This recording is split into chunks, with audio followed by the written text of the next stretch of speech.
From the headquarters of Telesur English in Quito, Ecuador, I'm Carla Gonzalez. This is From the South.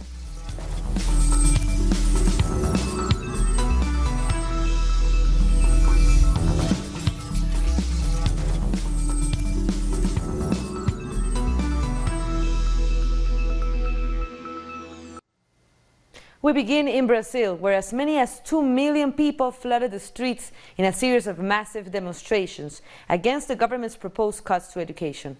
One of the biggest protests was in Sao Paulo, and our correspondent Brian Muir was there. In scores of towns and cities across Brazil, over 1 million students and teachers took to the streets on Wednesday in a national strike after the government announced massive cuts to the public education system. In São Paulo, an estimated 250,000 people came out to protest the austerity cuts and demand President Jair Bolsonaro's ousting. We are here to say that yes, we are going to resist. The people are on the streets, and we are going to stay on the streets until change occurs. President Dilma Rousseff allocated the profits from the Petrobras petroleum company to education after she was illegally removed. Then President Michel Temer canceled that policy and passed a law to freeze public education spending for 20 years. Now educators say that the new cuts proposed by current President Jair Bolsonaro would cripple the system.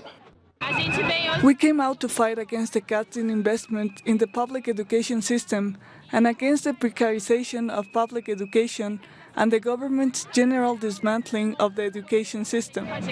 Brazil has around $370 billion in foreign reserves, and there's no financial reason to make these cuts. Critics are calling them ideologically motivated. In 1971, Brazil's neo-fascist military dictatorship outlawed the study of philosophy and sociology, and as part of Bolsonaro's proposed cuts, all federal funding to those fields of studies would be eliminated. They're trying to blackmail us, saying that once the retirement reforms are approved, then they will rethink these proposed education cuts. So they've already shown a complete disregard for education during their first year in office. These cuts are designed to remove the people's ability to think critically. This is why I'm out here protesting today. Brian Muir, Telesur, São Paulo. Another huge protest took place in Rio de Janeiro. Demonstrators carried banners saying ideas are bulletproofs, and today classes are in the streets.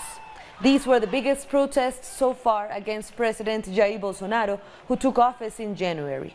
One of the main themes of his election campaign was to strip the Brazilian education system of ideology, understood by many to mean ideas critical of the system.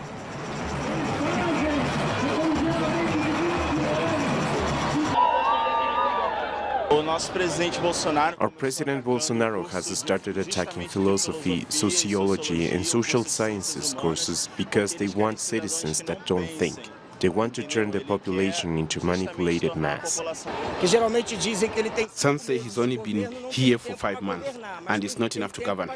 But it's enough to destroy things, to do these cowardly things with pensioners, teachers, workers. It's not right. But there was some violence at the end of the demonstration in Rio as the police used tear gas to try to disperse the last of the protesters. Some of them responded by throwing rocks at the police, and a bus was set on fire. Former Brazilian President Michel Temer has been freed from a Sao Paulo city prison. Temer was arrested last week for a second time under allegations connected to the Lava Jato corruption case. On Tuesday, the majority of a Brazilian appeals court decided that Temer should be released. He's now banned from making contact with others who are also still under investigation. He was also required to turn over his passport. A constitutional confrontation is brewing in Colombia after the Special Jurisdiction for Peace ordered that the FARC leader Jesus Santrich be released. Santrich is expected to be freed in the coming hours. He was facing an extradition request from the United States, which accused him of drug trafficking. But the JEP, which is the court dealing with the peace process, said it has found no evidence against him and ruled out his extradition. President Iván Duque strongly condemned the ruling. We share the indignation of the Colombian people at the decision of the Special Jurisdiction for Peace, the JEP, to order the release of Jesus Santrich, who has been accused in the United States of drug trafficking. Meanwhile, supporters of the FARC political party have protested in front of the headquarters of the Colombian prosecutor's office, demanding the immediate release of Santrich. Protesters are calling on the Attorney General's office to respect the special jurisdiction for peace and its order to release the FARC leader.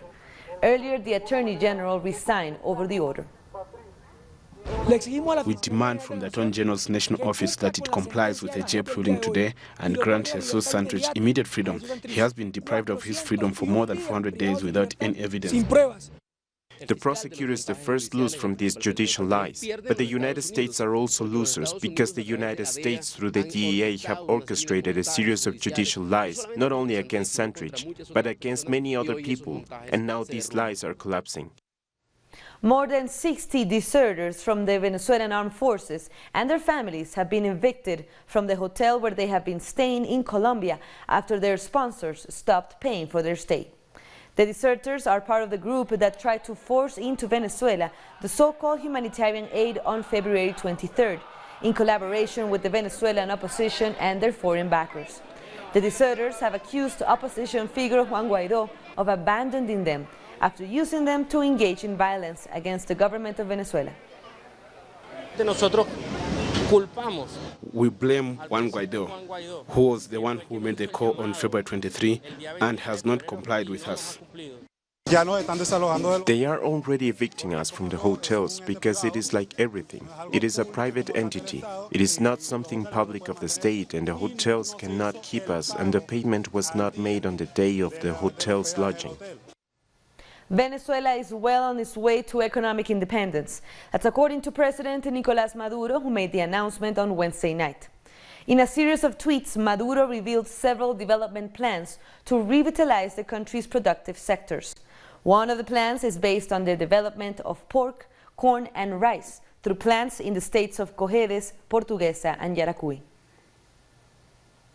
Meanwhile, President Maduro said Venezuela has started to build the gold extraction plant Refimina, located in the Bolívar state, with the capacity to produce 500 kilos of gold per year with a low environmental impact. Maduro said he instructed the Vice President of the Economy, Tarek El Aissami, and his team to review the national fishing plan and to guarantee alliances and investment necessary to double the production capacity of the fishing sector. President Maduro also thanked U.S. activists who are defending the Venezuelan embassy in Washington, D.C. He said that it shows that social movements are rejecting what he called a petrol war. The U.S. citizens, social movements, feminist groups, LGBT, Afro-descendants, war veterans, even former CIA agents are saying no to the petrol war and defending the Venezuelan embassy in the U.S., a place that has been legally handed over to this collective of U.S. citizens who are legally protecting the Venezuelan embassy. Early Wednesday, Reverend Jesse Jackson joined peace activists at the D.C. embassy to discourage military action in Venezuela. The Reverend successfully delivered 4 bags of supplies to the Embassy Protection Collective, despite resistance from right-wing opposition supporters. Speaking outside the building, Jackson condemned U.S. militarism around the world. We have more stories coming up, so don't go away.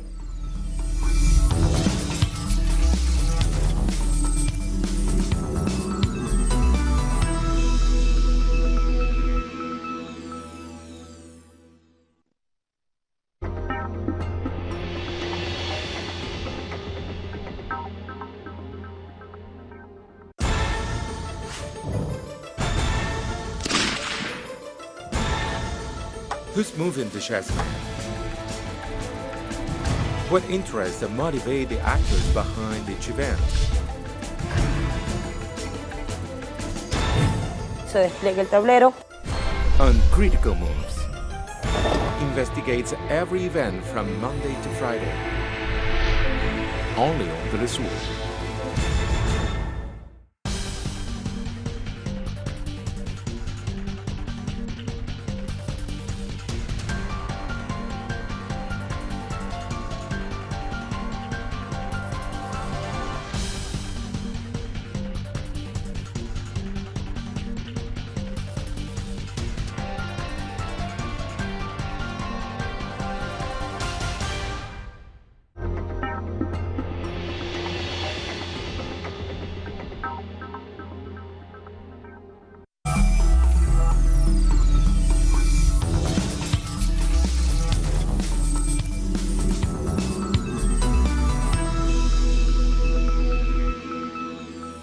Welcome back.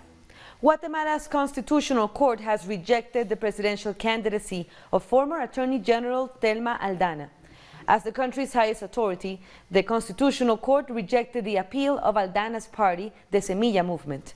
The party appealed a previous ruling by the Supreme Court that annulled Aldana's registration as a candidate over corruption allegations. But Aldana is allowed to make a final appeal. The former Attorney General is currently in exile in El Salvador as there is an arrest warrant against her. The court heard on appeal the decision of the Supreme Court of Justice, which denied the provisional case filed by Mrs. Telma Aldana and the Semilla Party. And based on the consideration made in the respective order, the Constitutional Court concludes and so decides that the appeal has no merit. In Trinidad and Tobago, 5 men that escaped the remand yard of the Golden Grove prison were recaptured on Wednesday. A total of 8 men escaped on Tuesday night after digging a hole under the prison fence. Officers discovered that the men were missing during the routine morning roll call. 6 out of 8 of the men were wanted for murder. Meanwhile, a helicopter used by the police for the search of the prisoners has crashed. The National Security Ministry said the aircraft experienced technical difficulties and made a hard landing. The tail motor is believed to have failed. There were no deaths reported. Discussions between government and teachers in Barbados on the issue of school violence took place on Wednesday. The meeting was called by the Barbados Secondary Teachers Union, whose members had previously met to discuss the issue of student-on-teacher violence. At least 5 incidents of violence towards teachers have been recorded so far this year. One of the recent ones, which reached the magistrate's court, involved a 14-year-old pupil who attacked a teacher over a cell phone battery. Family members of the 43 Mexican students feared a massacre in 2014 have formed a group to continue to search for their loved ones. The relatives and activists created a group and have been talking to locals in the small city of Tixla in an attempt to get more information. It's believed the students were abducted and massacred in the city of Iguala. At the time, the UN accused authorities of a cover-up in the case. Before, houses were closed and they didn't want to give us information. Today, people are different. They are starting to take the pamphlet. They talk to you and want to give information. For us, this is interesting, that people are getting involved. With this government, yes. It gave us a lot of hope that there will be an investigation into where the bodies of the 43 were taken. Good or bad, we will find out. As mothers, we have the right to know about our children. Our children are our children, and we will never forget them. Mexico's government has created a database for the hundreds of clandestine graves found between December 2018 and May 2019. This, as a crime wave linked to drug trafficking, has led to a rise in illegal burials, concentrated in mainly 4 of the 32 states in the country. In the first few months since President Andrés Manuel López Obrador has assumed office, a large number of clandestine graves were found in the states of Veracruz, Sonora, Sinaloa, and Guerrero. It's the inheritance of a poor policy. There was a failure to address the root cause of violence in the country. As we all know, they stopped caring. People were abandoned, young people too. They wanted to tackle security concerns and violence with the use of force and coercive measures. War was declared, and this created more violence than had ever been seen. According to official reports, 222 clandestine graves have been located in 6 months, from which 337 bodies have been exhumed. This figure may vary daily as investigations continue to progress at the grave sites. This phenomenon has existed for many years, but it was always hidden. The numbers were minimized, and in some instances, the statistical data was mixed with cases of forced disappearances or homicides committed every day.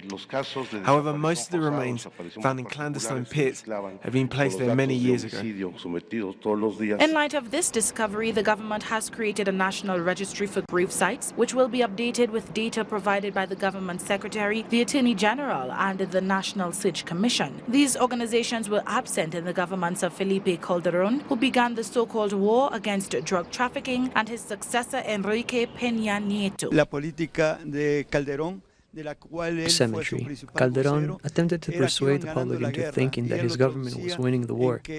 He had explained that the bodies which appeared daily were generated by conflict between cartels and gunmen. In reality, what transpired was an extermination of young people. In this case, necropolitics was applied. The truth will keep coming out. In the state of Jalisco, authorities found more than 30 bodies and human remains in a grave located in a farm in the Zapopan municipality. Investigations there are ongoing.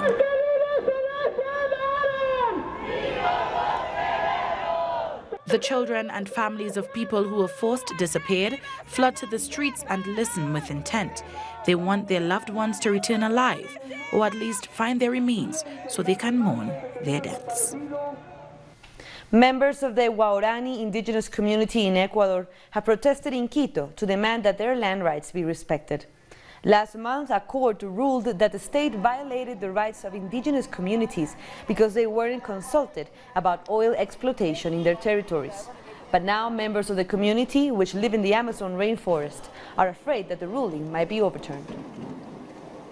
We, the women of Pastaza community, come to speak in favor of our rights to life.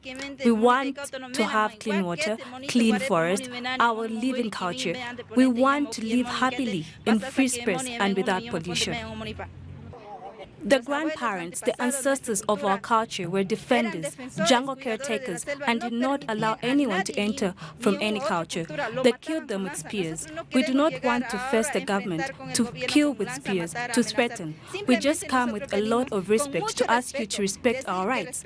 It is the only thing we come to say with all our heart, with all our soul, to respect our decisions and our lives. Teachers in Peru are denouncing the continuous violation of their labor rights.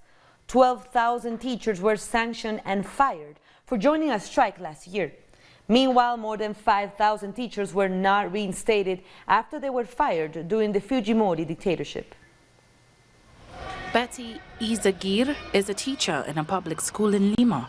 She has not received her salary for 2 months because she joined a strike organized by a labor union in 2017 to demand better public schools. Although they have reported the case, there has been no word about a resolution. I had to ask for loans from my family. When the parents at the school heard about the situation, they collected some money and helped me too. I could go through the month of March like that, but I will have to carry on with the debt for April and May. There are 12,000 teachers repressed by the government for protesting in the streets. The Ministry of Education has suspended them and has further discontinued their salaries. They have also been fired. They are trying to intimidate all labor unions in an effort to make them afraid of carrying out a strike. Because if teachers are repressed and sanctioned, the rest of the labor unions will be hesitant to conduct any type of protest action. Teachers are not the only ones that accuse President Martin Vizcarra of violating their rights, recognized by the International Labour Organization. More than 5,000 people irregularly fired during the Fujimori dictatorship have not been reinstated. People's rights are considered an expense to the state. That is the businessman's point of view, and that is the point of view of the government. And this is why they want to approve their plan at the National Labour Council. Labour laws are not isolated guidelines, but state policy. They are designed to promote the right to join a labour union, as well as have collective negotiations and working conditions that do not only suit employers and their companies. We're taking one last break, but stay with us.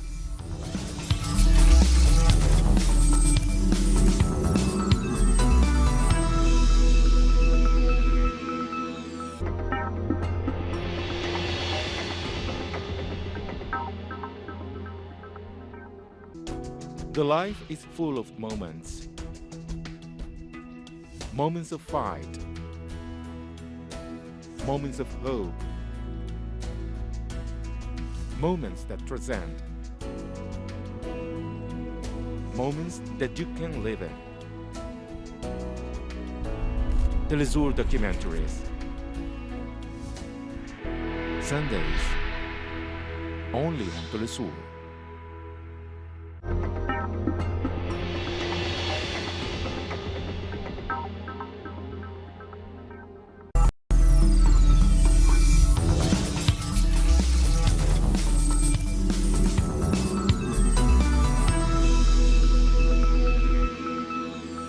Welcome back. Following the footsteps of Georgia and Alabama, the U.S. state of Missouri has passed a strict abortion bill banning abortions after 8 weeks of pregnancy. The bill only allows abortion in cases when the mother's health is threatened, but not when the pregnancy was a result of rape or incest. The Republican-led Senate approved the legislation by 24-10. It now needs a vote of approval in the Republican-led House before it can go to also Republican Governor Mike Parson, who backs it. China has heavily criticized the United States for imposing unilateral sanctions on Chinese entities, including telecom giant Huawei. China's Commerce Ministry says this will further complicate U.S.-China trade talks. On Wednesday, the U.S. Commerce Department added Huawei and 70 affiliates to its so-called entity list. This means these companies are banned from acquiring components and technology from U.S. firms without prior U.S. government approval. U.S. firms are also banned from using telecom parts made by companies deemed to pose a national security risk. China has emphasized many times that the concept of national security should not be abused and that it should not be used as a tool for trade protectionism. China hopes that the relevant country or countries respects market rules and creates a fair, transparent, and predictable business environment for companies from different countries, including China. In China, at least 5 construction workers have been killed and several people are still feared trapped after a building collapsed in Shanghai during renovation works. Rescue personnel managed to pull 14 workers to safety. The building had been used as a dealership for Mercedes-Benz cars. Over 150 rescue workers are still searching through the rubble looking for survivors. The area was cordoned off shortly after the incident. Authorities in France have detained a leader of the disbanded Basque separatist group ETA. 69-year-old Josu Ternera is being held in the Haute-Savoie region and was one of ETA's most high-profile leaders. Spanish authorities accused him of taking part in a 1987 attack in Zaragoza that left 11 people dead, including 6 children. Ternera announced ETA's complete dismantlement last year, ending a 50-year armed conflict. An airstrike on Yemen's capital Sana'a by the Saudi-led military alliance has killed 6 people, including 4 children. Saudi authorities said the airstrikes were carried out to destroy what they called the capacity of Houthi fighters to carry out acts of aggression. The strikes are the latest violations of a UN-brokered truce. The 4-year conflict has killed tens of thousands and left millions on the brink of starvation. At least 9 people have been injured after Sudan security forces used live ammunition to disperse protesters from central Khartoum. Shots were fired on Wednesday as soldiers tried to clear barricades. The military council has further suspended talks on moving towards civilian governments until protesters clear roadblocks in the capital. The setback comes hours after the council and the opposition agreed on a 3-year transition period to civilian rule. We also reassure everyone that we are investigating everyone who has tampered with the blood of these great people. A